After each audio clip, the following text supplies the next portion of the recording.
अस्सलामुअलैकुम, मैं हूं समर अब्बास। मशरिक़ वुस्ता में तबले जंग बच चुका है। सूरत हाल तेजी से बिगड़ रही है। तेहरान और तल अवीव की सरजमीन पर सिर्फ रॉकेट नहीं बल्कि इंतकाम की आग भी बरस रही है। ईरान और इसराइल के दरमियान कशीदगी का तीसरा रोज है। दोनों जानिब से एक दूसरे पर मिसाइल हमले जारी हैं।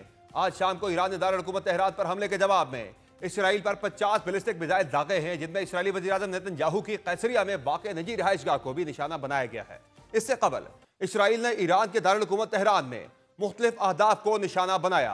इसराइली फौज के मुताबिक 50 जहाजों के जरिए 170 ईरानी मिलिट्री अहदाफ को निशाना बनाया गया, जबकि तेहरान में पासदारान इनकलाब और ईरानी दिफाई निज़ाम से मुंसलिक अहदाफ को टारगेट किया गया।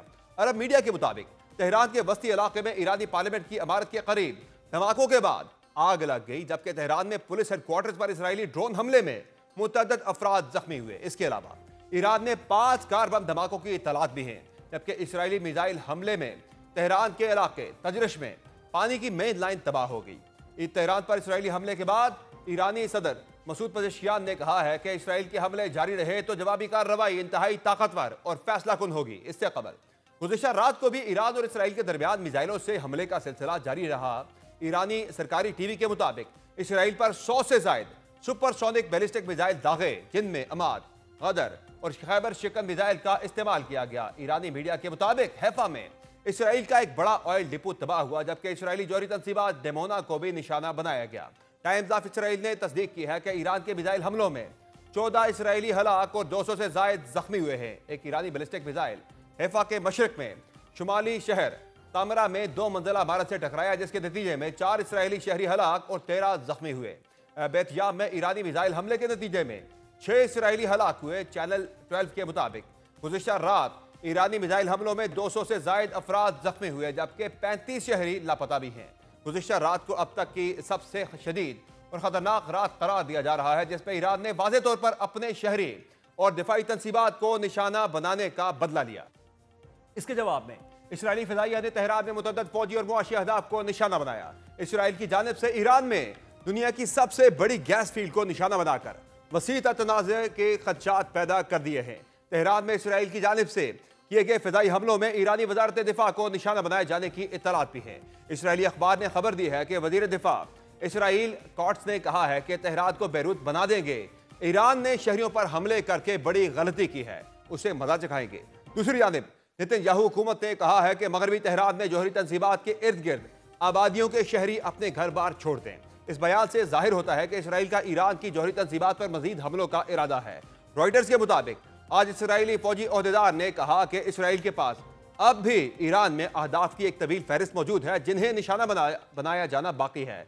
जबकि गुज़िश्ता शाम इसराइली फौज ने तेहरान में तकरीबन 80 अहदाफ को निशाना बनाया, जिसके नतीजे में पासदारान इनकलाब समेत ईरानी अफवाद के 20 से जायद आला फौजी कमांडर्स मारे गए।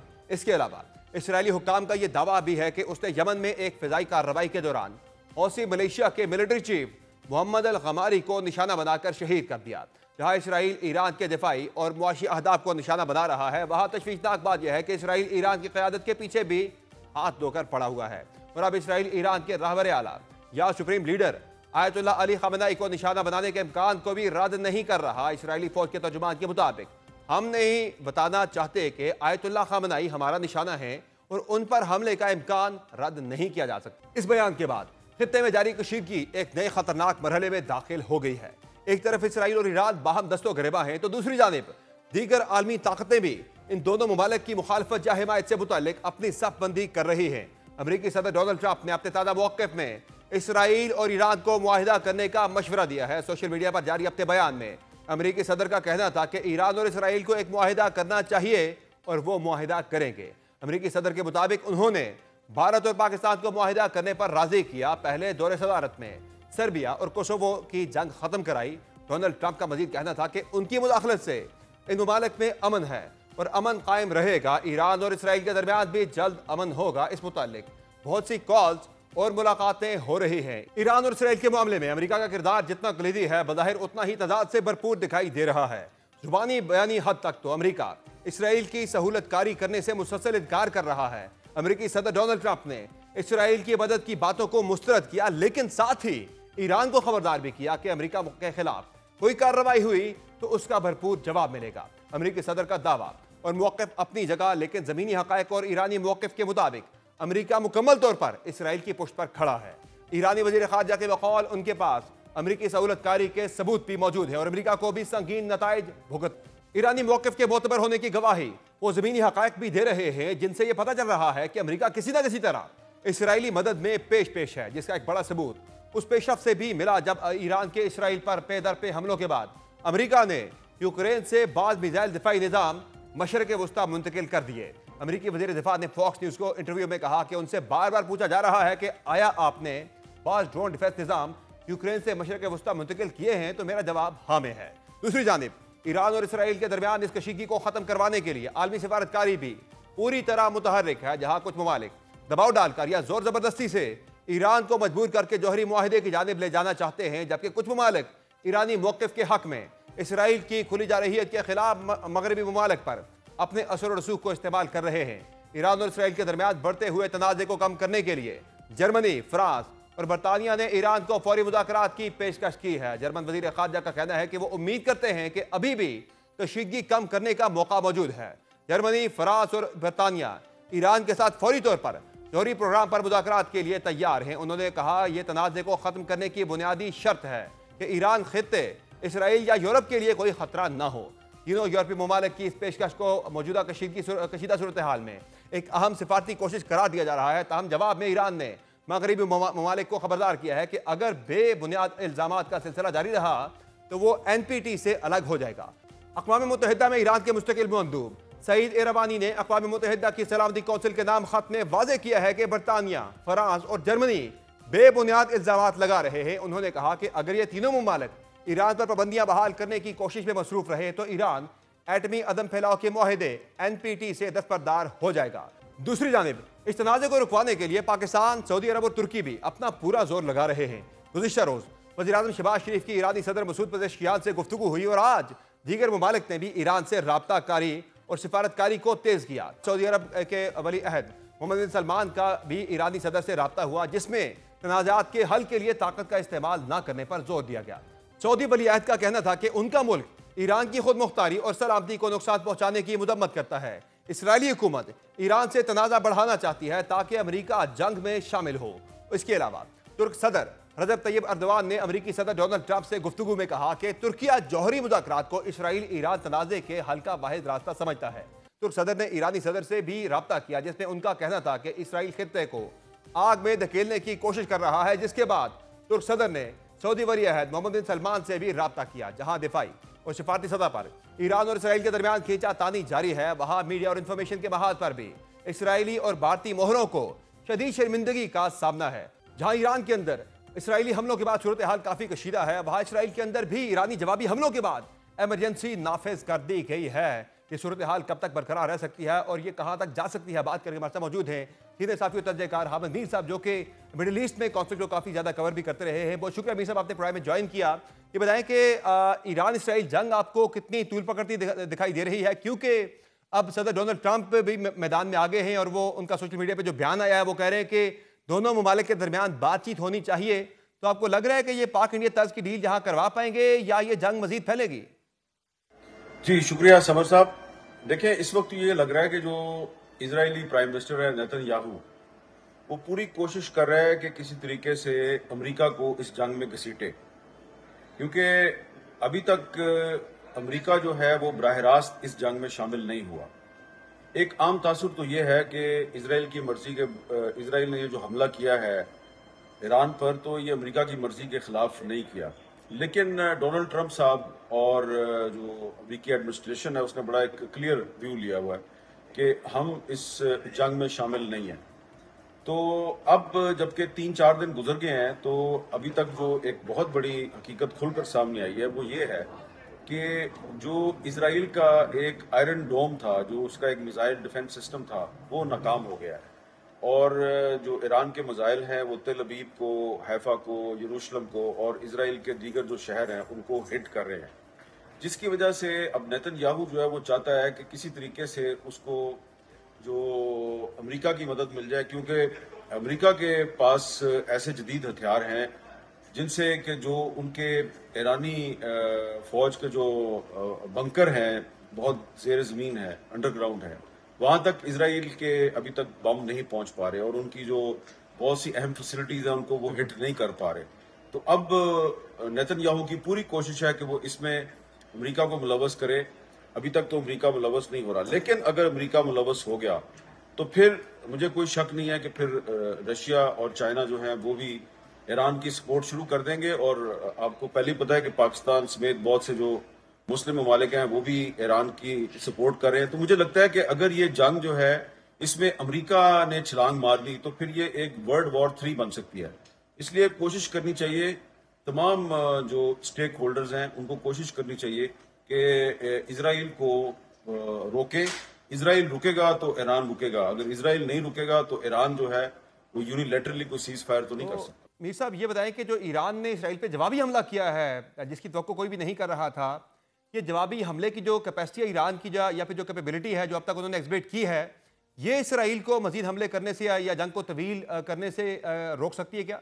इस चीज को जहन में रखें कि कुछ जो एनालिस्ट हैं वो ये कह रहे हैं जी कि जितना नुकसान इसराइल ने किया है ईरान का, उतना नुकसान ईरान इसराइल का नहीं कर सका।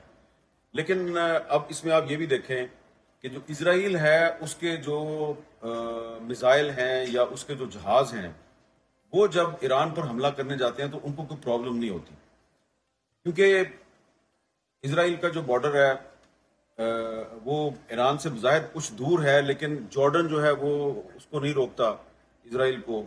इसी तरह जो लेबनान के रास्ते से इसराइल के जहाज जाते हैं उनको भी रोकना मुमकिन नहीं है।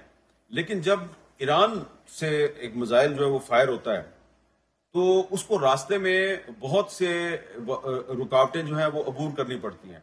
पहले जो एक अमेरिका का मिसाइल डिफेंस सिस्टम है जो इराक में लगा हुआ है, पहले वो उसको रोकता है, फिर उसके बाद जॉर्डन जो है वहां पर भी एक सिस्टम लगा हुआ है, फिर इसराइल के भी 2-3 सिस्टम है।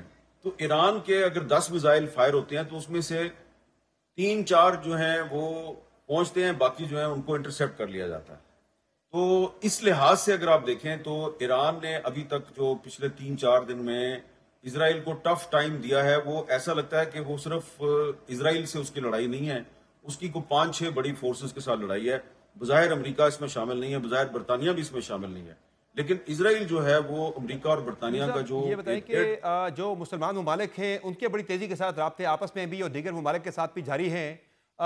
जो गजा की सूरत हाल थी वहां तो ये मुस्लिम ब्लॉक इकट्ठा नहीं हो सका था, क्या ईरान के मामले पर ये मुस्लिम ब्लॉक इकट्ठा हो सकता है और क्या ये दबाव डालकर इसराइल को मजीद हमलों से या जंग से जो है वो बाज रख सकता है या रोक सकता है इस जंग को? देखिए, हर क्राइसिस में एक अपॉर्चुनिटी होती है। तो ये जो ईरान और इसराइल की जो जंग है और एक क्राइसिस क्रिएट हो गया मिडिल ईस्ट में, या इसमें आप देखें कि आपको एक अपॉर्चुनिटी नजर आ रही है आफ्टर वेरी लॉन्ग टाइम। आप देखें कि सऊदी अरेबिया जो है वो ईरान के साथ खड़ा हो गया, पाकिस्तान तो पहले से ही खड़ा था। इसके अलावा बहुत से अरब कंट्रीज जो माजी में जिनकी रिजर्वेशंस हैं ईरान के न्यूक्लियर प्रोग्राम पे, वो भी आपको ईरान के साथ खड़े हुए नजर आ रहे हैं। इसकी क्या वजह है? इसकी 2 बुनियादी वजूहात हैं। एक पहली वजह यह है कि जो मई 2025 में इंडिया और पाकिस्तान की लड़ाई हुई उसमें आपने देखा कि जब पाकिस्तान की एयरफोर्स ने इंडिया के जहाज गिराए तो बहुत से ममालिक जो पहले पाकिस्तान को अंडर एस्टिमेट करते थे उन्होंने ये एतराफ़ करना शुरू किया जी कि पाकिस्तान जो है वो वाकई इंडिया का मुकाबला करने की सलाहियत रखता है। तो यही आप देखें ईरान के साथ भी यही हुआ है। ईरान के बारे में एक आम तासुर ये था कि देखें जी पिछले साल इस्माइल हानिया को बड़ी आसानी से इसराइल ने ईरान के अंदर टारगेट कर लिया। हसन नसरुल्लाह साहब जो हैं वो एक अंडरग्राउंड हाइड आउट में बैठे हुए थे, उनको लेबनान में इसराइल ने वहां पे मार दिया। और फिर 13 जून को जो इसराइल ने हमले किए उसमें पूरी जो टॉप लीडरशिप थी मिलिट्री लीडरशिप ईरान की, उसको उन्होंने एलिमिनेट कर दिया। तो उसकी वजह से एक तासुर कायम हो गया था कि जी ईरान शायद इस पोजीशन में नहीं है कि वो इसराइल का मुकाबला कर सके। लेकिन जब पूरी दुनिया ने देखा कि ईरानी मिसाइल जो है वो तिल अबीब में जाके उन्होंने हिट किया है, उनका जो इजरायली फौज का जो हेडक्वार्टर है वहां पर हिट किया है, हैफा में उनकी ऑयल रिफाइनरी को उड़ा दिया है, यरूशलेम में भी हिट किया है उनके फौजी ठिकानों पर। तो उसके बाद जो मुस्लिम कंट्रीज हैं उनको after a very long time उनको ये लगा है कि जी हम इसराइल का मुकाबला कर सकते हैं। तो आप देखें कि बहुत से ऐसे मुस्लिम कंट्रीज जिन्होंने पहले कभी ईरान के हक में बयान नहीं दिया वो भी अब बयान दे रहे हैं कि जी हम ईरान के साथ खड़े हैं। तो ओआईसी जिसका एक मजाक बन गया था ओआईसी कहते थे लोग। तो अब ये ओआईसी के लिए भी एक मौका, एक अपॉर्चुनिटी है कि ओआईसी जो है वो कम से कम, अगर कोई एक मुश्तरका फौज नहीं बना सकती तो कम से कम एक पॉलिटिकल प्रेशर ग्रुप के तौर पे उसको सामने आना चाहिए। और जिस तरह के पाकिस्तान यूनाइटेड नेशंस की सिक्योरिटी काउंसिल का मेंबर है, पाकिस्तान ने एक रेजोल्यूशन जो है वो इनिशिएट किया है, तो कोशिश होनी चाहिए कि तमाम मुस्लिम कंट्रीज जो हैं वो इसमें लॉबिंग करें और कोशिश करें कि इसराइल का रास्ता रोकें। क्योंकि मैं ये समझता हूं कि अगर इस मरतबा खुदा न खास्ता इसराइल ने ईरान को जेर कर लिया तो मुझे कोई शक नहीं है कि इसराइल का अगला निशाना पाकिस्तान होगा, और पाकिस्तान को निशाना बनाने के लिए इसराइल जो है उसको भारत की मुकम्मल हमायत हासिल। सुमीर साहब, ये जो ऑलरेडी अब देख रहे हैं कि एक डिस्टेंट थ्रेट तो पाकिस्तान के लिए है इजराइल की जानिब से। हमने रिसेंटली भी देखा कि जो पाक भारत जंग हुई उसमें भी इसराइल मुकम्मल तौर पर भारत को सपोर्ट कर रहा था। और शहबाज शरीफ साहब ने तो हमें रिसेंटली एक जो हमारा इंटरेक्शन हुआ था उन्होंने बताया भी कि जब ये अटैक भारत ने किया पाकिस्तान पर तो इसराइली एक्सपर्ट्स जो हैं वो भारत के अंदर मौजूद थे। तो इस गठजोड़ की जानिब से पाकिस्तान के लिए आने वाले दिनों में कितना बड़ा खतरा पैदा हो सकता है? ऑलरेडी पाकिस्तान के लिए थ्रेट है, क्योंकि जो मई 2025 में इंडिया और पाकिस्तान की लड़ाई हुई उसमें जो इंडिया की तरफ से जितने भी ड्रोन्स आए पाकिस्तान को हिट करने के लिए वो सारे के सारे मेड इन इसराइल थे। और इसराइल दुनिया का वाहिद मुल्क था जो खुल के इंडिया के साथ खड़ा था। और अभी भी जो टेलीफोन पे गुफ्तगू हुई है नेतन्याहू की और मोदी की, आप उसको देखें। और उसमें नेतन्याहू जो है वो उसने खुलकर मोदी से कहा कि आप हमारा साथ दें।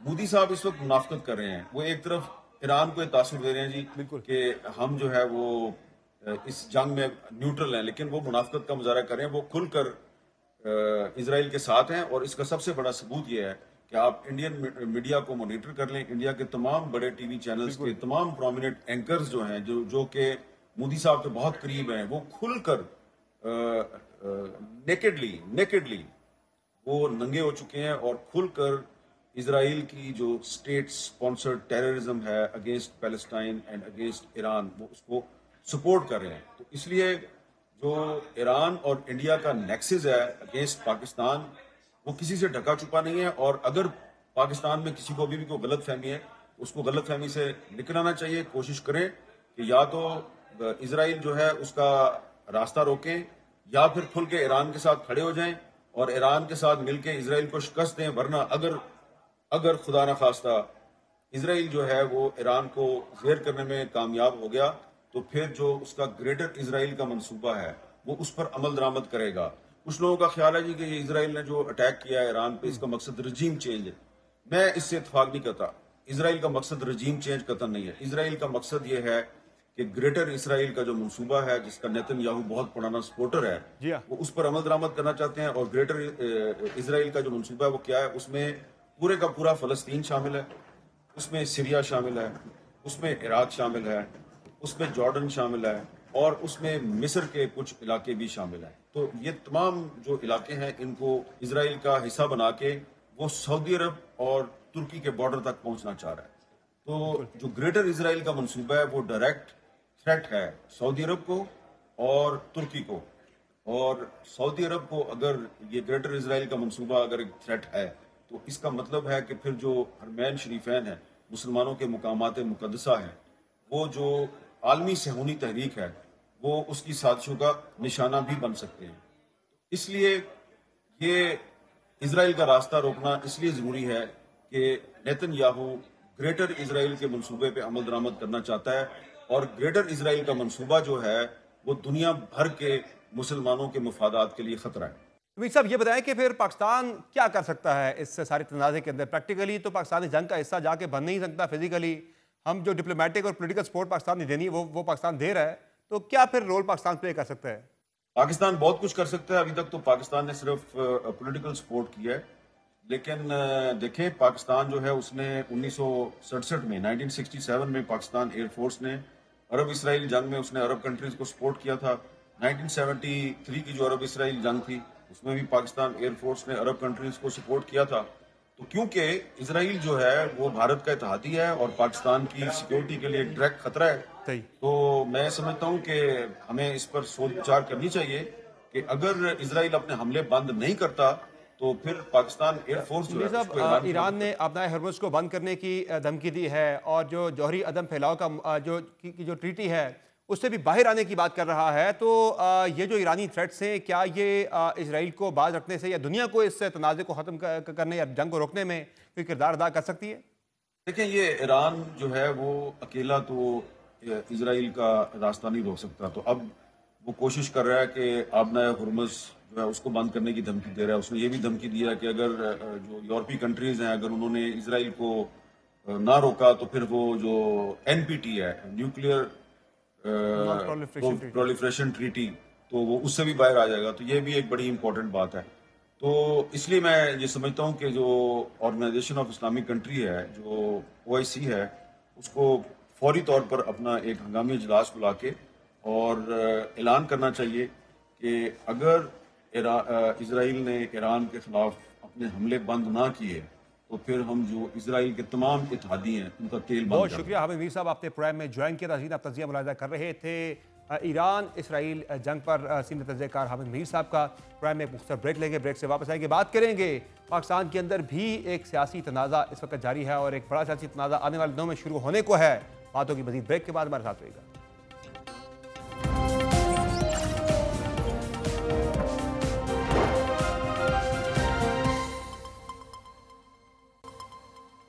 वेलकम बैक नाज़रीन। ईरान और इसराइल के दरमियान जंग पर काफ़ी ज़्यादा पाकिस्तान के अंदर भी बहस हो रही है, बात हो रही है। लेकिन इसी बहस के अंदर एक और बहस भी छिड़ गई है जो रिसेंटली पाकिस्तान और भारत के दरमियान तनाज़ा हुआ था। इससे पहले फिर 2019 में जो लड़ाई हुई थी उस वाले से हुकूमत और तहरीक इंसाफ के दरमियान काफ़ी ज़्यादा इल्ज़ाम तराशी का सिलसिला जारी है। और हुकूमत मौजूदा जो है वो कह रही है कि तहरीक इंसाफ ने जो अभिनंदन को वापस किया था, भारतीय पायलट को, वो एक सरेंडर था। तो आज हम जानने की कोशिश करेंगे कि किन सर्कमस्टांसेस में पाकिस्तान ने अभिनंदन को वापस किया था और साथ साथ नाज़रीन जो पाकिस्तान तहरीक इंसाफ ने एक सियासी जंग भी हुकूमत के साथ छेड़ दी है उस पर बात भी करेंगे। चूँकि 22 तारीख को पाकिस्तान तहरीक इंसाफ एक पहला एहतजाज करने जा रही है, हुकूमत के खिलाफ अपनी तहरीक बाज़ाब्ता शुरू करने जा रही है। तो बात करके हमारे साथ मौजूद है फवाद चौधरी साहब। बहुत शुक्रिया फवाद चौधरी साहब, आपने ज्वाइन किया प्रोग्राम में। ये बताइएगा सबसे पहले कि जो इस वक्त एक जंग जारी है ईरान और इसराइल के दरमियान, डोनाल्ड ट्रंप ने फिर से कह दिया कि वो सालिस बनने के लिए वो आगे है, सामने वो कह रहे हैं कि मैं करवा दूंगा बातचीत, दोनों के दरमियान अमन करवा दूंगा। तो आपको लग रहा है कि ये दोनों को मैं सीज फायर करवा पाएंगे डोनाल्ड ट्रंप यहाँ पर, या मुश्किल है? यहाँ पे तो उनका काफी जानबदारी का उन पर इल्जाम भी लग रहा है। देखिए, अगर डोनाल्ड ट्रंप करवा सकें तो इससे अच्छी बात तो कोई नहीं है, क्योंकि सच्ची बात तो ये है कि हमारी तमाम तर हमदर्दियां ईरान के साथ हैं। हम चाहते हैं पूरी मुस्लिम दुनिया ईरान के साथ खड़ी है। लेकिन अगर आप गुज़िश्ता 3-4 साल के इवेंट्स देखें, तो ये मामला जो है वो इतना आसान नज़र नहीं आता ईरान के लिए। उन्होंने देखे ना, पहले सबसे पहले इज़राइल ने सलमानी साहब को शहीद किया, ईरान कुछ नहीं कर सका। हसन नसरुल्लाह साहब को शहीद किया, ईरान कुछ नहीं कर सका। उन्होंने हिज़्बुल्लाह को, आपको आपको याद होगा जब पेजर बॉम्ब्स जी हाँ। फटे थे और सारी जो फाइटर्स थे वो सारे बेचारे जो हैं वो उनमें कई इनकैपेसिटेट हो गए, शहीद हो गए, ईरान से कुछ नहीं हुआ। लेबनान की जो रेजिम है चेंज हो गई, सीरिया रेजिम चेंज हो गए, बशर अल असद चले गए। अब एक्चुअली स्ट्रैटेजिक डेप्थ जो इज़राइल की है ईरान से वो बहुत ज़्यादा है। और इस वक़्त जो सिचुएशन है वो यही है कि इज़राइल के लिए ईरान पे हमला करना आसान हो गया है, ईरान के लिए जवाब देना आसान नहीं रहा। और मैं पहले भी इस जंग से सिर्फ़ 48 मेरे ख़्याल है 48 घंटे पहले मैंने ये ट्वीट की थी और मैंने ये कहा था कि ईरान को चाहिए कि डील एक्सेप्ट कर ले। क्योंकि देखिए, जो सिर्फ़ जो न्यूक्लियर वेपन है, उसके ऊपर सिर्फ़ अमेरिका का कंसर्न या इज़राइल का कंसर्न नहीं है। पूरा जीसीसी पूरी दुनिया ही समझिए कि इस बात के ऊपर कंसेंसस है कि ईरान के पास एटमी हथियार नहीं होने चाहिए। तो जब ये एक आपकी आलमी सतह के ऊपर जिस किस्म की सिचुएशन थी, ईरान को उस वक़्त ही डील एक्सेप्ट कर लेनी चाहिए थी। अब लेकिन मेरा मेरा हंच ये है कि जिस तरह अमेरिका ने बहुत कोशिश की नेतन्याहू को रोकने की कि गज़ा को में बमबारी बंद करे, पूरी यूरोपीय यूनियन ने, पूरी दुनिया ने कोशिश कर ली, लेकिन उसने वहाँ पे सीज़ फायर नहीं जी हाँ। किया जब तक हमास को बहुत नुकसान नहीं पहुँचा लिया। Now my hunch is and I want कि मैं गलत हूँ और प्रेज़िडेंट ट्रम्प की बात को माने। मुझे ये लगता है कि वो सीज़ फायर इतनी जल्दी नहीं करेंगे और सही है। ये प्रॉब्लम जो है वो आगे बढ़ेगी। अच्छा फवाद साहब, ये बताएं कि चले ये तो मामला हो गया ईरान और इसराइल की जंग का, एक पाकिस्तान और इंडिया की जंग, एक तो अभी रिसेंटली हुई है, एक 2019 में हुई थी आपके दौरे हुकूमत में। तो उस पर ख्वाजा आसिफ साहब ने एक नई बहस छेड़ दी है। वो ये कह रहे हैं कि उस वक्त जब अभिनंदन को, भारतीय पायलट को वापस किया गया था, तो वो एक सरेंडर था पाकिस्तानी हुकूमत का। तो उस वक्त आप ज़ाहिर है हुकूमत का हिस्सा थे, सारी जो डेलीब्रेशन थी उसमें आप शरीक थे। तो क्या हुआ था, वो क्या सिर्कमस्टांसेस थे जिनमें हमने वापस किया था? क्या वाकईतन ये सरेंडर था, स्ट्रेटेजिक फैसला था, क्या था ये? और नहीं, बिल्कुल, पाकिस्तान की बहुत बड़ी कामयाबी थी। ख्वाजा आसिफ साहब तो 1971 के साने के बारे में उनके ख़्यालात क्या हैं, 1965 की जंग के बारे में उनके ख़्यालात क्या हैं, कारगिल के बारे में उनके ख़्यालात क्या हैं, वो उनके और ये जो बाहर बैठे हुए ट्रोल्स जो पाकिस्तान की फ़ौज के बारे में बातें करते हैं, नून लीग में नवाज़ शरीफ साहब हो गए, ख्वाजा आसिफ साहब हो गए, इनके ख़्यालात उनसे मुख्तलिफ तो नहीं है। ये तो एक सियासी तौर के ऊपर ठीक है, इस वक़्त एक anti PTI, anti Imran Khan एक नैरेटिव है, एस्टैब्लिशमेंट वो को बेचा जा रहा है जो बिक रहा है। और एस्टैब्लिशमेंट भी जो है वो सिर्फ मुखालफत में जो है वो हर जगह हम्म, के ऊपर क्रॉस कर गई है बातें, वरना अदरवाइज इनके ख्यालात यही हैं जो ये एक्सप्रेस करते रहते हैं। Hmm, fact of the matter is कि जो अभिनंदन जो है उसको वापस करके पाकिस्तान ने ना सिर्फ कि अपनी कामयाबी को हम्म, रीअश्योर कर दिया, बल्कि जंग को भी खत्म करा लिया। अगर हम्म, हम उसको वापस ना करते, ये जंग बढ़नी थी। सही है। पाकिस्तान के और हिंदुस्तान के दरमियान उस वक़्त 9 शहरों के ऊपर हमला मुकम्मल तौर के ऊपर प्लान हो चुका था। सही। और अगर वो हमला होता तो उसमें हज़ारों जानें जाती। और ज़ाहिर है कि पाकिस्तान में इमरान खान पहले ही कह चुके थे कि वो हर सूरत में रिटेलिएट करेंगे। और उस रिटेलिएशन के अंदर जो है वो फिर और हमने हज़ारों जानें जो हैं वो बचाई और अभिनंदन को वापस करके पाकिस्तान ने आलमी तब दुनिया भी में भी रोल अपना डोनाल्ड ट्रंप का ही था ना उस वक्त भी, जो आज उनका जी, रोल है? उस वक़्त भी डोनाल्ड ट्रंप का बड़ा मुस्बत रोल था और उन्होंने हिंदुस्तान को रोका पाकिस्तान के ऊपर जो है वो एक्सेसिव फ़ोर्स इस्तेमाल करने से, और पाकिस्तान से दरख़्वास्त की कि हिंदुस्तान के पायलट को अगर वापस कर दिया जाए तो ये अमन के लिए बेहतर होगा। सही है। सो I think Pakistan took the right decision. अच्छा फवाद साहब, ये बताएं कि ये तो हो गया चले बाकी पाक भारत जंग और ईरान इसराइल जंग की, एक हुकूमत और पीटीआई के दरमियान भी एक वो जंगी कैफियत जो है वो लगता है पैदा होने जा रही है। गंडापुर साहब तो आजकल काफ़ी ज़्यादा सख्त बयान दे रहे हैं। तो क्या समझते हैं आप, ये तहरीक इंसाफ किस तरफ जा रही है? 22 को तो उन्होंने मुकामी सतह पर एहतजाज का कह दिया है। क्या लग रहा है ये टेस्टर एक छोड़ेंगे, पहले देखेंगे कि आवाम निकलती है नहीं निकलती, मोमेंटम चेक करेंगे आवाम का? देखिए, ज़ाती तौर पे मेरी तो इमरान खान साहब से 3 मुलाकातें हुई पिछले महीने। मेरी दरख़्वास्त तो यही थी कि देखिए हम मिलिटेंट नहीं हैं। पीटीआई के लोग बंदूकें उठा के पहाड़ों पे नहीं चढ़ सकते। हमें स्पेस क्रिएट करनी है। पॉलिटिशियंस जो हैं, वो स्पेस क्रिएट करते हैं और फिर उस स्पेस में अपनी जो पॉलिटिक्स है वो कर नून लीग को अगर आप देखें तो उनको ये क्रेडिट जाता है। उनको भी एस्टेब्लिशमेंट के उस साथ उनकी कोई स्पेस नहीं थी, लेकिन उन्होंने अपनी स्पेस क्रिएट की। हम्म, और हमें भी अपनी स्पेस जो है वो क्रिएट करनी चाहिए। और उसके लिए अपोजिशन अलायंस बहुत अहम था। अगर अपोजिशन अलायंस बने और मौलाना फजलुर रहमान, जीडीए, अपने नईमुर रहमान साहब, ये सब लोग इकट्ठे हों तो फिर एक मामला जो है वो मुख्तलिफ होगा। मेरी तो खान साहब के साथ और आपके प्रोग्राम में भी जिस तरह मैंने जी हाँ। बताया, मेरी सिचुएशन तो बार बार जो है वो यही थी। लेकिन देखिए, इमरान खान समझते हैं कि उनके जो बातचीत करने को एंगेजमेंट या डील का नाम लिया जाता है, और वो डील करने के ऊपर 1 इंच भी तैयार नहीं है। सो वो जो कन्फ्रंटेशन कह लें या आप कह लें कि वो एक मुजाहमत बरह के रास्त उसे कहा जाए। मुज़ामत के बस दायरे में है, और बाकी सारी चीज़ें उससे जुड़ी हुई हैं। लेकिन जो फवाद साहब, जो पीटीआई की जो जो जो जो बात आप कर रहे हैं कि एक अलायंस इफेक्टिव बनाना चाहिए था अपोजिशन की जमातों के साथ, वो ट्रेन तो पाकिस्तान तहरीक इंसाफ मिस कर चुकी है। मौलाना फजल रहमान भी अब शायद तहरीक इंसाफ कोशिश कर भी रहे, वो तहरीक इंसाफ के साथ नहीं आएंगे। जमात इस्लामी भी अब तहरीक इंसाफ के साथ आने को तैयार नहीं है। तो वो ट्रेन मिस नहीं कर चुकी पाकिस्तान तहरीक इंसाफ? अब आगे फिर क्या ऑप्शन है तहरीक इंसाफ के पास? नहीं, लोगों पे डिपेंड करता है। आज भी इमरान खान अगर मेरी ज़िम्मेदारी लगाएँ और कुछ और लोगों को दें, असद कैसर साहब को दें, हमें दें, और हम अलायंस भी बनवा देंगे, बातचीत भी शुरू कर देंगे। क्योंकि देखिए ना, तहरीक-ए-इंसाफ की जो मौजूदा की लीडरशिप है, उसका एक प्रॉब्लम है। चूँकि खान साहब ने मुझे कहा है और मैं उनकी राय, उनकी बात का बड़ा एहतराम करता हूँ। उन्होंने कहा है कि बिल्कुल तनकीद नहीं करनी, तो मैं बिल्कुल नहीं करता। लेकिन इसके बावजूद सिर्फ मैं इतना ज़रूर कह दूँ कि मेरी नज़र में जो मौजूदा लीडरशिप है उसके प्रॉब्लम्स हैं। उनकी पॉलिटिक्स जो है वो बड़ी महदूद है। तजुर्बा बड़ा महदूद है, लोगों को नहीं जानते। अगर जो है वो हमारे ज़िम्मे जब भी लगाएँगे, ये अलायंस भी हो जाएगा, बातचीत भी हो जाएगी और देखिए हमने स्पेस क्रिएट करनी है। अभी तो सीधी बात है, आपके पास स्टैंड है लेकिन स्ट्रैटेजी नहीं है। हम्म। तो स्टैंड भी चाहिए है लेकिन स्ट्रैटेजी भी तो चाहिए ना।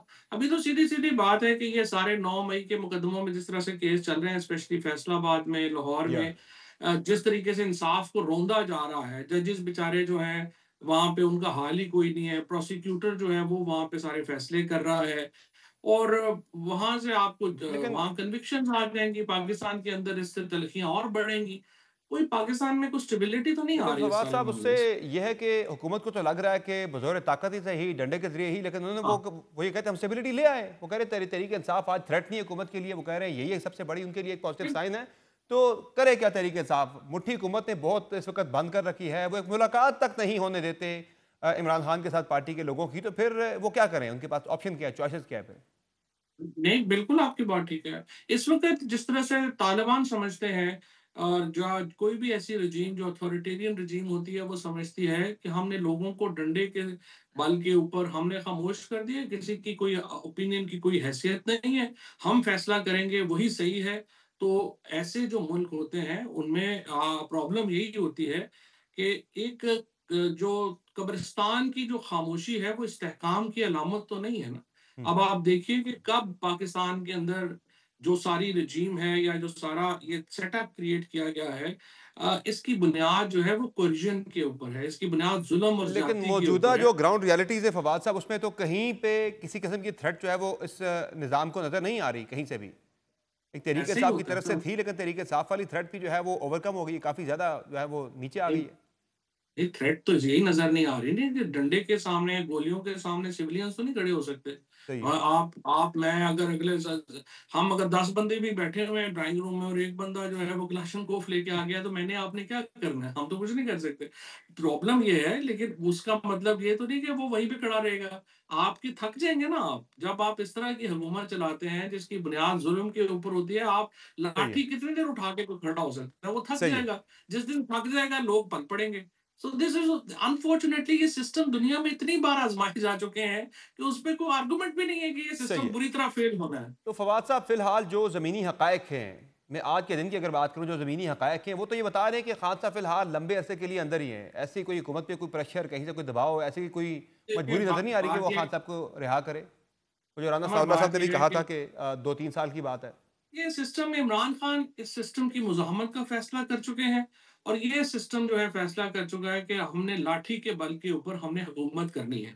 अब ये एक तरफ ये मुज़ाहमत है इमरान खान की, एक तरफ इनका फैसला है।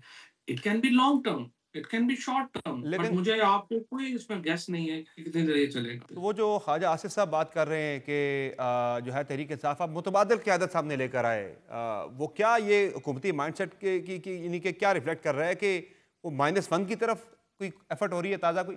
अब तो जी। इमरान खान है और लोग हैं, तो माइनस इमरान खान क्या होगा? मतलब जब पीटीआई है ही नहीं, तो आप माइनस नई लीडरशिप कहाँ से हम्म। लाएँगे? अब तो इमरान खान एक आइकॉन है और सही है।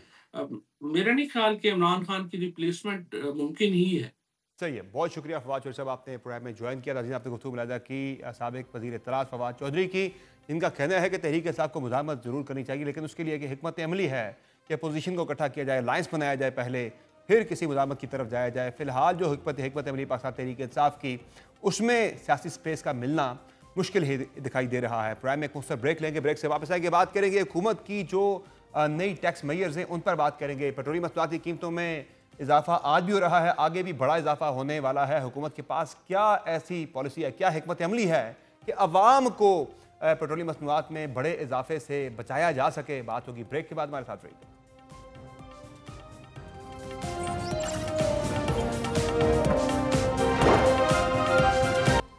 Welcome back. 10 तारीख को पेश किया गया वफाकी बजट ताहाल अभी मंजूरी के मराहल से गुजर रहा है और कौमी असम्बली में उस पर बहस जारी है। इम्कान जाहिर किया जा रहा है कि इस बजट की मंजूरी के बाद मुल्क में महंगाई में इजाफा होगा। ताहम बजट की मंजूरी के बाद आने वाली महंगाई की पूरी फिल्म से पहले हुकूमत ने महंगाई का ट्रेलर जारी करने की तैयारी जरूर कर ली है। इत्तलात है कि हुकूमत आज पेट्रोलियम मसनूआत की कीमतों में बड़ा इजाफा करने जा रही है। रिपोर्ट के मुताबिक आइंदा 15 रोज के लिए मुल्क में पेट्रोलियम मसनूआत की कीमतों में ₹5.5 फी लीटर तक इजाफे का इम्कान है।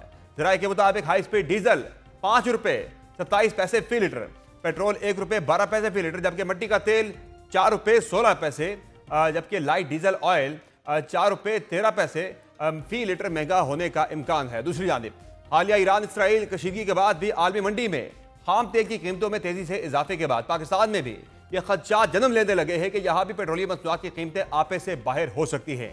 इसी सिलसिले में ऑयल कंपनीज एडवाइजरी काउंसिल ने आलमी मार्केट में तेल महंगा होने की बिना पर वर्किंग पेपर भी तैयार कर लिया है। याद रहे कि हालिया बजट में पेट्रोलियम मसनूआत पर पेट्रोलियम लेवी में 26.4% इजाफे की तजवीज है, जिसके तहत इसकी ज्यादा से ज्यादा हद 70 रुपए फी लीटर से बढ़ाकर 90 रुपए फी लीटर कर दी गई है। इसके अलावा पेट्रोलियम मसनूआत पर 2.5 रुपए फी लीटर कार्बन लेवी आयद करने की भी तजवीज है। एक तरफ हुकूमत अवाम को तकलीफ में मुब्तला करने पर बजिद है, तो दूसरी जानिब अशराफिया के लिए ना खत्म होने वाला रिलीफ जारी है। इस मुतालिक FBR के चेयरमैन राशिद लंगड़ियाल का होशरुबा इंकशाफ ही काफी है, जिनके मुताबिक मुल्क में अमीर तबका 1233 अरब रुपए का टैक्स चोर है। सेनेटर सलीम मानीवाला की सरबराही में सेनेटर की कायमा कमेटी बराए खजाना का इजलास हुआ, जिसमें टैक्स इकट्ठा करने के लिए FBR को अफसरात की गिरफ्तारी जैसे इख्तियारात देने पर सख्त तनकीद हुई है। सेनेटर शिबली फराज का कहना था कि टैक्स कमिश्नर्स को इख्तियारात देकर मुल्क को पुलिस स्टेट बना दिया गया है। इस तरह तो पहले से टैक्स अदा करने वाले लोग भी भाग जाएंगे। आप पकड़ धकड़ के माइंडसेट से बाहर निकले। इस पर FBR चेयरमैन ने बताया कि यह कानून बहुत पुराना है, सिर्फ तरीकाकार तब्दील किया गया है। पाकिस्तान की 95% आबादी टैक्स अदा करने के काबिल नहीं। पाकिस्तान में दौलत की तकसीम गैर मुनसिफाना है और सिर्फ 5% आबादी के पास दौलत है। उन्होंने इंकशाफ किया कि टॉप 1% घरानों की सालाना औसत आमदनी 1 करोड़ रुपए है। पाकिस्तान में अमीर घरानों की तादाद 6,76,000 है और 5% लोगों के जिम्मे 1700 अरब रुपए टैक्स वाजिबात बनते हैं। ये 5% लोग सालाना 499 अरब रुपए टैक्स देते हैं और ये 5% लोग 1233 अरब रुपए टैक्स नहीं देते। चेयरमैन FBR का कहना था कि टैक्स नेट को तोसी देने के बजाय अमीर तबके से ज्यादा टैक्स लेने की जरूरत है। सलीम मांडवीवाला का कहना था कि 250 कंपनियों को एंटी मनी लॉन्ड्रिंग के नोटिस आए हैं। ये नोटिस वजीर और चेयरमैन की मंजूरी के बगैर ना दिया जाए। इन तमाम मामला पर मजीद बात करेंगे। हमें ज्वाइन किया है वजीर मुमलिकत बराए खजाना बिलाल अजहर कियानी ने। बहुत शुक्रिया बिलाल अजहर कियानी साहब, आपने प्रोग्राम में ज्वाइन किया। ये बताएगा कि पेट्रोलियम मसनूआत की कीमतों में तो इजाफा हो रहा है, लेकिन जो इस वक्त ईरान और इसराइल के दरमियान जंग जारी है, ये जंग मजीद तवील होती है तो ऑलरेडी कीमतें बढ़ चुकी हैं आलमी मंडी में पेट्रोलियम मसनूआत की, तो ये तो मजीद कीमतें बढ़ेगी। तो पाकिस्तानी अवाम को आप कैसे बचाएंगे ये कीमतों में इजाफे से? जब भी कहीं आलमी मंडी में कीमतें कम होती हैं तो लेवी के जरिए आप वो अवाम को आपने रिलीफ तो अब तक ट्रांसफर नहीं किया इतना ज़्यादा हाथर खा, तो अब जब बोझ आता है तो वो बोझ तो आपने सीधा फिर अवाम पे मुंतकिल कर देना है। तो है कोई प्लान ऐसा कि अवाम को बचाया जाए इस बोझ से इजाफी? बिस्मिल्लाहिर्रहमानिर्रहीम। समर साहब बहुत शुक्रिया जी अपने शो में दावत देने का। देखिए समर साहब, सबसे पहले तो मैं ये कहना चाहूँगा कि जब से हमारी हुकूमत का आगाज़ हुआ है पिछले साल, तो तब से बिजली के नरखों में और पेट्रोलियम मसनूआत में ओवरऑल पाकिस्तान में कमी आई है।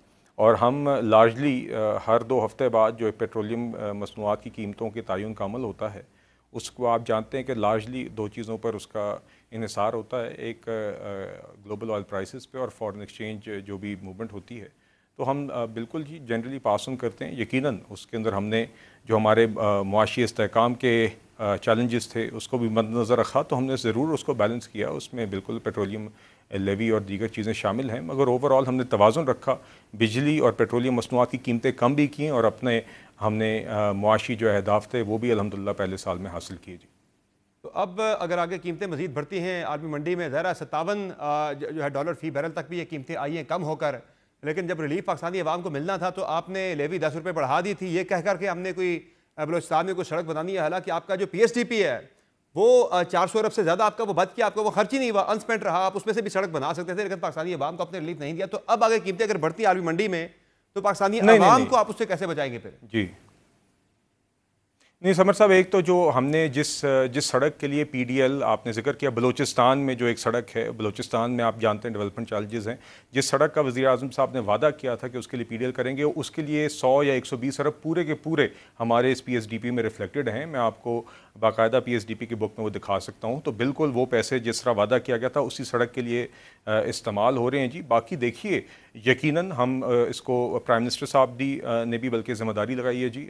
एक वज़ीर ख़जाना साहब और दीगर वज़रा उसमें शामिल हैं कि हम इसको ट्रैक करें, जो इमर्जिंग सिचुएशन है हमारे नेबरहुड में और उसका जो भी ऑयल प्राइसेस पे इफ़ेक्ट आएगा, तो हम यकीनन जी उसको हम भी देख रहे हैं और उसको ट्रैक करेंगे और उसमें जो भी मिटिगेटिंग एक्शंस लेने होंगे वो हम लेंगे। मगर वैसे तो रूटीन में जैसे कि आपसे जिक्र किया वो तो हम लार्जली कोशिश यही होती है कि जो भी रिलीफ हो वो पास ऑन हो। यहाँ पे जो भी बिजली ऑयल प्राइसेस के अंदर मूवमेंट्स अभी हुई हैं या आगे एक्सपेक्टेड हैं उसको हम बिल्कुल जी मॉनिटर भी करेंगे और इंशाल्लाह जो भी मुमकिन इकदाम हैं टू इंश्योर कि उससे उसके इफ़ेक्ट से आवाम को प्रोटेक्ट कर सकें वो इंशाल्लाह बिल्कुल लेंगे जी। अच्छा, ये बताएं कि 1 जुलाई से बिजली की कीमतों में भी आपने कुछ जो कमी की थी वो दोबारा कुछ इजाफा होने जा रहा है? ये देखिए जी, एक तो जो आप जानते हैं जो हमने अल्हम्दुलिल्लाह इस साल बिजली के नरखों में कमी की, खातिर ख्वाह कमी की, ओवरऑल टैरिफ में मेरे ख्याल से जी कोई 30% के लगभग कमी हुई। जो ख़ास तौर पे आपके प्रोटेक्टेड कंज्यूमर्स हैं, जो आपकी मेजॉरिटी हैं, एक 0 से 200 यूनिट तक 300 यूनिट तक के सारिफिन हैं, उनके लिए तो 50% तक भी ओवरऑल इस साल उनमें से कुछ कैटेगरीज़ की कमी हुई। तो वो इस साल हमने अचीव की और उस हुकूमत ने अपनी कोशिशों से की। उसमें IPPs के साथ रीनेगोशिएशंस भी शामिल हैं। तो उसके जो काफ़ी परमानेंट जो मामलात है, जो परमानेंट फीचर्स हैं वो तो इंशाल्लाह अगले टैरिफ में भी कैरी करेंगे। फ़र्क सिर्फ इतना है, टेक्निकल फ़र्क है कि इस साल में मौजूदा साल में वो चेंजेस क्वार्टरली टैरिफ एडजस्टमेंट के थ्रू लाए गए थे। वो अब हर साल हर माली साल के स्टार्ट पे एक रीबेसिंग होती है टैरिफ की, तो उसके अंदर वो परमानेंटली रिफ्लेक्ट हो जाएंगे। बाकी कुछ ऐसे फीचर्स होते हैं बिल्कुल टैरिफ के जो हर क्वार्टर में या फ्यूल कॉस्ट एडजस्टमेंट की मद में मामूली सी ऊंच नीच होती रहती है। वो तो आगे जारी रहेगी, मगर जो हमने पहले वादा किया था कि जो परमानेंट चेंजेस थे वो आगे भी कैरी करेंगे जी इंशाल्लाह। अच्छा, ये बताएं, एक बड़ा तनाज़ा बना हुआ है इस वक्त जो FBR को एनफोर्समेंट के इख्तियारात दिए जा रहे हैं, गिरफ्तारी तक के इख्तियारात दिए जा रहे हैं। या तो पहले इदारे बहुत ज़्यादा सियासी मकासद के लिए भी इस्तेमाल हुए हैं और लोगों को हरास करने के लिए भी, तो कैसे आप बचाएंगे हरासमेंट से कारोबारी तबके को कि उससे जो है, अल्दो ये एक ज़रूरी तो है लोगों से टैक्स वसूल करना, हुकूमत की जिम्मेदारी तो है, लेकिन इसको कैसे बचाएंगे? आपके पास और बड़े तरीके हैं। अभी आपने लीगल तरीके से अदालतों के जरिए भी आपने बहुत सारे लोगों की तरफ जो टैक्स पेंडिंग था आपने वो केसेस विन करके लिया है। तो ये जो एनफोर्समेंट का इख्तियार दे रहे हैं, गिरफ्तारी का इख्तियार दे रहे हैं, इसे कैसे बचाएंगे कि ये मिस यूज़ ना हो? देखिए समर साहब, इसमें एक मेरे ख्याल से मिसअंडरस्टैंडिंग बनी है जो मैं आपने शुक्रिया आपका कि आपने सवाल पूछा और ये मौका मिलता है कि इस तरह की चीज़ क्लियर करने का। इसमें ये समझना ज़रूरी है कि मौजूदा सूरत हाल क्या है और नया प्रपोज लॉ क्या है। मौजूदा सूरत हाल ये है कि गिरफ्तारी का इख्तियार ऑलरेडी FBR के पास है और जो चेंजेस लाए जा रहे हैं उससे इस इख्तियार के अंदर आवाम के लिए, टैक्स पेयर के लिए सेफ गार्ड बनाए गए हैं। वो मैं ज़रा आपको मुख्तसरन बयान कर देता हूँ। मौजूदा कानून ये कहता है कि असिस्टेंट कमिश्नर खुद अगर कोई बिलीव करते हैं, दे कम टू अ कंक्लूजन कि टैक्स फ्रॉड हुआ है, तो असिस्टेंट कमिश्नर इनलैंड रेवेन्यू खुद ही उस कंक्लूजन पे पहुँच के वो गिरफ्तारी अमल में ला सकते हैं। अब जो चेंज लाया गया है उसमें सेफ गार्ड बनाया गया है टैक्स पेयर के लिए कि असिस्टेंट कमिश्नर अगर इंक्वायरी भी पहले करना, उनको पहले गिरफ्तारी वो इस तरह इमीडिएटली अब नहीं कर सकते, पहले उनको इंक्वायरी करनी होगी। इंक्वायरी के लिए भी पहले कमिश्नर से इजाज़त लेनी होगी। उस इंक्वायरी के अंदर भी पहले जो फरीक हैं जिनके खिलाफ उनका जिनको खिलाफ उनकी एलिगेशन है, उनको वो पहले मौका देंगे हेयरिंग का, इंक्वायरी में।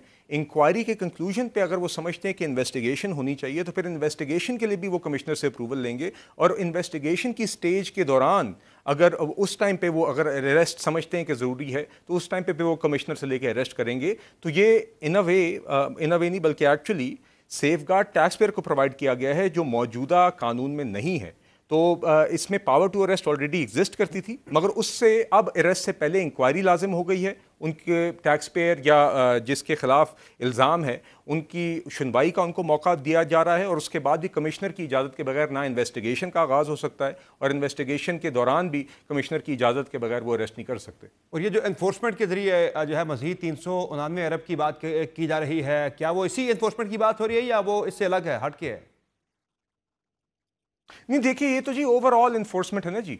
और ये इसमें मैं आपको ये बताना चाहूँगा कि देखिए ये जब हम बात करते हैं टैक्स नेट की डीपनिंग की या वाइडनिंग की, तो ये इन्फोर्समेंट ही है ना जी। हम अक्सर ये बात करते हैं कि कवानीन तो बहुत हैं, मगर टैक्स कलेक्शन उन लोगों से होनी चाहिए जो कि अपना फेयर शेयर नहीं अदा कर रहे, चाहे वो टैक्स नेट के अंदर नहीं हैं या टैक्स नेट के अंदर होते हुए वो अपना फेयर शेयर अदा नहीं कर रहे, उतना टैक्स नहीं दे रहे जितना देना चाहिए। तो इस साल FBR की कारकर्दगी देखते हुए IMF के साथ जब हमारी डिस्कशन हुई, मुज़ाकरात हुए, तो उन्हें पहली दफ़ा इन्फोर्समेंट की मद में 389 बिलियन तक की रकम मानी है कि ये FBR इन्फोर्समेंट से कलेक्ट करेगा। और ये पहले कभी नहीं हुआ कि IMF माना है और इसकी और इसका बेनिफिट ये है कि आमतौर पे जब आप टैक्स टारगेट नया डालते हैं, उसका तयन करते हैं, तो आमतौर पे वो दो ही चीज़ों से आता था। या आपकी ऑटोनमस ग्रोथ से आता था, जो आप एक्सपेक्ट करते हैं कि आपकी मईशत किस रफ्तार से ग्रो करेगी या इन्फ्लेशन कितनी होगी, या दूसरा फिर न्यू रेवेन्यू मेजर से आता था। इस दफ़ा हमने 389 बिलियन सिर्फ इन्फोर्समेंट के थ्रू रखे हैं, जिसका नतीजा ये है कि ये 389 बिलियन के लिए कोई न्यू रेवेन्यू मेजर्स नहीं डालने पड़ रहे। एफबीआर की मौजूदा साल की कारकर्दगी पे हमने अगले साल 389 बिलियन का फिगर रखा है, और हम उम्मीद कर रहे हैं कि एक्चुअली इन्फोर्समेंट से जो कलेक्शन होगी वो उम्मीद है इससे भी बेहतर होगी। इसके अलावा ऐसी कौन सी मैयतें आपके बजट के अंदर के आइंदा वाली साल के लिए आपने जो है जो एफबीआर का रेवेन्यू है वो आपने 14,300 तक आपने रखा है, हालांकि जो पहले जो रिवाइज आपका था 12,290 तक का तकरीबन वो भी आपका अचीव नहीं हुआ। पहले 12,900 रखा गया था, फिर आपने रिवाइज करके आप उसे 12,000 तकरीबन 300 तक ले आए, वो भी आपसे अचीव नहीं हो सका। तो ये जो आपने एक्स्ट्रा रखे 2,000 ये कैसे अचीव करेंगे? ये 389 की चलो तो चले ये एनफोर्समेंट से आ जाएंगे, बाकी कहाँ से आएंगे? कौन सी मैयतें वो नज़र नहीं आ रही हैं? नहीं, देखिए जी, तकरीबन 11.3%, बल्कि मैं आपको एग्जैक्ट नंबर भी बता देता हूँ जी, वो तो हम एक्सपेक्ट कर रहे हैं ऑटोनमस ग्रोथ, जिसमें आपकी जीडीपी ग्रोथ होती है जी, और उसके अलावा आपकी इन्फ्लेशन की मद में होता है। वो हमने 11.3% उसमें आप कह लें कि रखे गए हैं, जो कि इसकी मद में रखे गए हैं कि आपकी जो ऑटोनमस ग्रोथ होगी ये तकरीबन 1340 अरब रुपए बनते हैं जी। 1340 अरब रुपए हम ऑटोनमस ग्रोथ में एक्सपेक्ट कर रहे हैं, जो कि जीडीपी ग्रोथ और इन्फ्लेशन जिसमें प्राइमरी फैक्टर्स होते हैं जो आप एक्सपेक्ट करते हैं। उसके अलावा मैंने आपको बता दिया कि जो मेजर्स जो कि हम इन्फोर्समेंट के थ्रू एक्सपेक्ट कर रहे हैं, कुछ ऐसे रकम भी है जो हम एक्सपेक्ट करें मौजूदा साल के ही मेजर्स का, जिसका लैग होता है। मिसाल के तौर पे मौजूदा साल की जिन लोगों की टैक्स लायबिलिटी है, वो आपको पता है कुछ उसमें से उनकी अदायगी रह जाती है जो उन्हें at the time of filing जमा करनी होती है, तो वो सितंबर के महीने में या अगस्त के महीने में जब भी वो फाइल करेंगे उस टाइम पर उन्हें जमा करानी है। कुछ हम वहाँ से एक्सपेक्ट करें, और तकरीबन 312 अरब के करीब हम रकम एक्सपेक्ट कर रहे हैं, जो कि न्यू मेजर्स या ऐसे मेजर्स जिससे हमने एक्विटी ज़्यादा, हॉरिजॉन्टल एक्विटी या एक्विटी ज़्यादा इंश्योर की है अपने टैक्स सिस्टम में, उससे हम एक्सपेक्ट करें। तो उस तरह ये कुल कोई मिनी बजट नहीं आएगा। मगर एक बात समर साहब, मैं नहीं समर साहब, हाँ जी, ये आपका सवाल अच्छा है जी, मिनी बजट से ही रिलेटेड और ये टैक्स टारगेट से भी रिलेटेड है। देखिए समर साहब, मौजूदा साल में जो हमारा टैक्स का हदफ जैसे आप कहते हैं एब्सोल्यूट टर्म्स में पूरा नहीं हुआ, वो बुनियादी तौर पे इस वजह से नहीं हुआ कि हमारी जो महंगाई की शरह जो उसमें जो एज्यूम की गई थी, हमने महंगाई उससे बहुत ज़्यादा काबू की। महंगाई की शरह मौजूदा साल के लिए 12% की प्रोजेक्शन थी, जिसकी बुनियाद पे एफबीआई का टारगेट बनाया गया था, मगर एक्चुअल महंगाई की शरह मौजूदा साल में एवरेज सिर्फ 4.7% रही, क्योंकि हम महंगाई पर काबू पा सके, कीमतों को कंट्रोल किया, जिसके नतीजे में पॉलिसी रेट भी नीचे आया, मईशत की भी बेहतरी हुई, और तो उसके नतीजे में एफबीआई का टारगेट तो उसके नतीजे में थोड़ा कम हुआ, मगर ओवरऑल मईशत में बेहतरी आई। मगर इसके बावजूद हमारे टैक्स टू जीडीपी जो रेशियो था वो 8.8% से 10.4% तक गया, और हमने मौजूदा साल में भी आपने देखा कि इसकी हमने अपने एक्सपेंडिचर्स को कंट्रोल करके हमने फिर भी अपना प्राइमरी बैलेंस का हदफ, फिस्कल बैलेंस का हदफ पूरा किया, जिसके नतीजे में हमें मिनी बजट नहीं लाना पड़ा। आपने पिछले साल भी ये कहा जाता था बार बार, पिछले साल भी बजट के दौरान, कि ये बड़ा अनरियलिस्टिक बजट है, ये तो मिनी बजट आना पड़ेगा। तो आपने देखा हमने अपने अहदाफ भी पूरे किए, हमने अपना IMF का प्रोग्राम भी चलाया, और कोई भी मिनी बजट पूरे साल में नहीं आया। ये बताएं कि पॉलिसी रेट में कमी क्यों नहीं हो रही? अब तो अब खुद गवर्नमेंट कहती है कि महंगाई इतनी नीचे आ गई है, मामलात ठीक हो गए, इस्तेकाम आ गया, तो पॉलिसी रेट नीचे क्यों नहीं आ रहा? अभी तक वो डबल डिजिट में है। जी समर साहब, देखिए मैं खुद ये समझता हूँ कि शायद आगे गुंजाइश है मज़ीद, और हम उम्मीद कर रहे हैं कि सिंगल डिजिट पे आएगा। मगर आप ये जानते हैं, सबसे पहले तो इसमें ये कॉन्टेक्स्ट ज़रूरी है कि जब हम आए थे पिछले साल, तो महंगाई की शरह तकरीबन कोई 20s में थी, मतलब कि 22-24% के करीब थी, और पहले 38% भी रही थी, और हम उसको अल्हम्दुलिल्लाह इस साल रिकॉर्ड लो पे तकरीबन 0.4% तक लेकर आए, और एवरेज इन्फ्लेशन साल की 4.7% रही। तो इसके नतीजे में पॉलिसी रेट हमारे ही इस हुकूमती दौर में 22% से 11% तक ऑलरेडी गिर चुका है। मगर आप ये जानते हैं कि ये इख्तियार जो है ये स्टेट बैंक का मॉनेटरी पॉलिसी कमेटी का होता है, वो उनकी एक इंडिपेंडेंस है, और वो यकीनन दोनों फैक्टर्स को मद्देनज़र रखते हैं कि ग्रोथ भी आए मईशत में, मगर महंगाई भी कंट्रोल रहे। तो हम उम्मीद करते हैं जी, आज आप पॉजिटिव रियल इंटरेस्ट रेट है काफ़ी महंगाई की शरह में, और उसमें गैप है, और हम अगले साल में हमारी प्रोजेक्शन है कि 7.5% इन्फ्लेशन होगी, तो यकीनन उसमें और 11% की पॉलिसी रेट में गुंजाइश है। मगर देखिए, ये आगे इस्तेहकाक है जी मॉनेटरी पॉलिसी कमेटी का, और आगे हम देखते हैं जी वो क्या फैसला करते हैं। बहुत शुक्रिया बिलाल अज़रकियानी साहब, आपने प्रोग्राम में ज्वाइन किया। नाज़रीन, आपने गुफ्तगू में कि वज़ीर मुमलिकत बराए ख़ज़ाना बिलाल अज़रकियानी की, जिनका कहना है कि मईशत में इस्तेहकाम आ रहा है। जो भी इंटरनेशनल फ्लक्चुएशन आ रही हैं आलमी मंडी में तेल की कीमतों में, कोशिश की जाएगी कि पाकिस्तानी अवाम पर उसका कम से कम असर आए। आज के शो में इतना ही, इजाज़त दीजिए, अल्लाह हाफ़िज़।